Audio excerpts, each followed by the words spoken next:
ওয়াফিকে সারাক্ষণ screen free আর TV থেকে mobile থেকে দূরে রাখার জন্য যেসব খেলনা আমাকে খুব সাহায্য করে সেটা আপনার সাথে আজকে শেয়ার করব। সব খেলনা একসাথে নিয়ে বসেছি, তাই বলে এটাকে ভাববেন না যে ও এভাবেই বসে খেলে। এটা জাস্ট আমি ভিডিও করার জন্য সবগুলো খেলনা নিয়েছি, এবং এই ভিডিও করার জন্য কিন্তু ওকে আমার অনেকবার ম্যানেজ করতে হয়েছে। তাই অযথা কেউ এসব কমেন্ট করে নিজেদের মানসিকতার পরিচয় দিবেন না। একটা 1.5 বছরের বাচ্চা কখনোই এভাবে বসে বসে খেলবে না, এটা সবার কমন সেন্সের বিষয়। ওর গাড়ি আছে, সেগুলি চালায়, আবার বাইরে যায়, বারান্দায় খেলে, ছাদে যায়।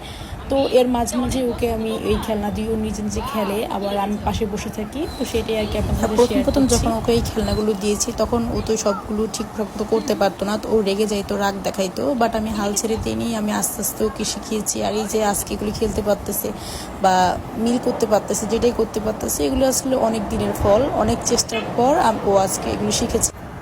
আর অ্যাকচুয়ালি এই ম্যাজিক স্লিপটা ম্যাজিকের মতোই কাজ করেছে। এই ম্যাজিক স্লিপটা যখন থেকে ওয়াফিকে দিয়েছি তখন ওয়াফির খুব সম্ভবত 1 বছর হয়েছে, তখন থেকে তো আলহামদুলিল্লাহ এখন ওয়াফির 16 মাস চলে। তো ও খুব অল্প বয়সী কলম ধরা শিখেছে, এবং আলহামদুলিল্লাহ খুব সুন্দর করে ও মাশাআল্লাহ কলম ধরতে পারে। তো আমার কাছে মনে হয় যে ম্যাজিক স্লেটটা আসলে ম্যাজিকের মতো কাজ করেছে, যে এত অল্প বয়সেও আমার ছেলে সুন্দর মতো কলম ধরতে পারে। যখনই ও এই সিলেটি লিখে ও কিন্তু ব্যাপারটা খুব এনজয় করে, মাশাআল্লাহ ও খুব পছন্দও করেছে।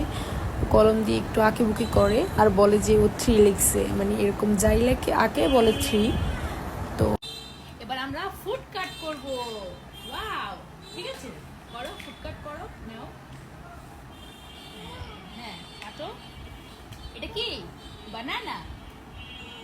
হ্যাঁ, কাটো।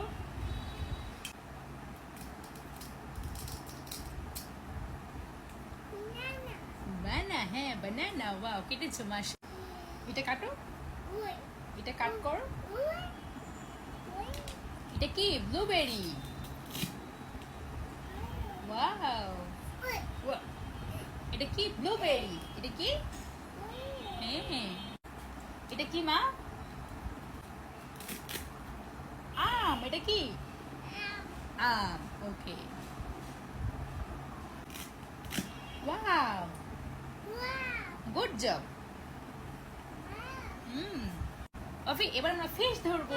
ফিশ, এটা তোমার পছন্দের খেলনা, বলো মা। হ্যাঁ, ফিশটা ধরো একটু। ওকে, কফি পারবে, পারবে, ঠিক আছে।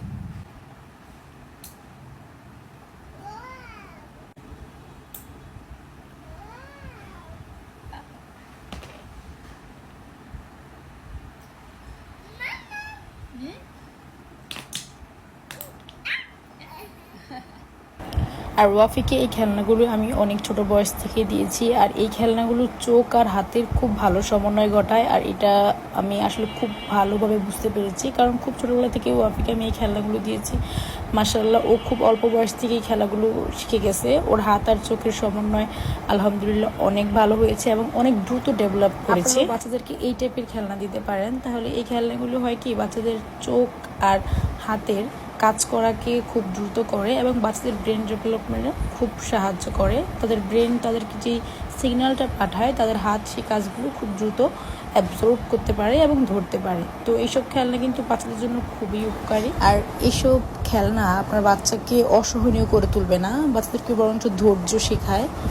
যে কোনো কাজ বা যে কোনো খেলনার প্রতি মনোযোগী হতে শেখাবে। ওকে যখন প্রথম এই খেলনাগুলো দিয়েছিলাম, ও তখন এগুলো ঠিকঠাক করতে পারতো না। তো প্রথম একটু রেগে যেত বা একটু রাগ দেখাইতো, বাট আমি হাল ছেড়ে দিইনি, ওকে আস্তে আস্তে ধরে ধরে শিখিয়েছি। এখন আলহামদুলিল্লাহ ও বুঝে গেছে যে একবার চেষ্টা না করলেও আরেকবার পারবে, তাই এখন আর অত জেদ দেখায় না, রাগও করে না।